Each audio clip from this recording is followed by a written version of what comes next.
there's just so many different ways of identifying yourself in a space and feeling stitched into your world that has like nothing to do with what I typically see on a map. My mapping in my mind of this place, it doesn't revolve around like architecture.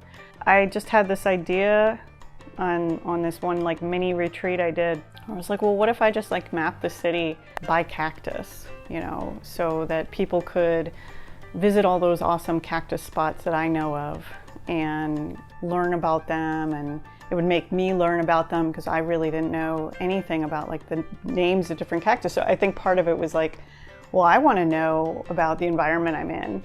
You know, if someone comes from out of town, I want to be able to say like, this is that thing.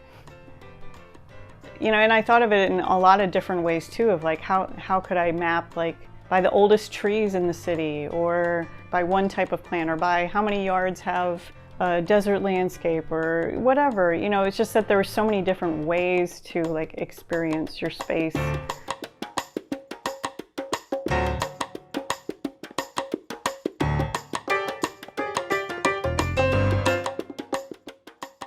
You know, I had in my mind these different locations where I remember there being this cool cactus, and I would say things to people like, oh yeah, did you ever notice that like really awesome saguaro on this corner, or this Oregon pipe over there, and you know, where there's these parts of the desert are kind of like peeking through. It's so interesting like how you interpret what you're seeing and what you put on paper.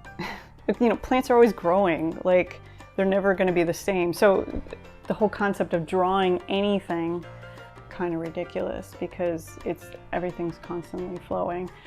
You're not trying to make it what it was like 20 minutes ago. You're like, this is it right now. This is it.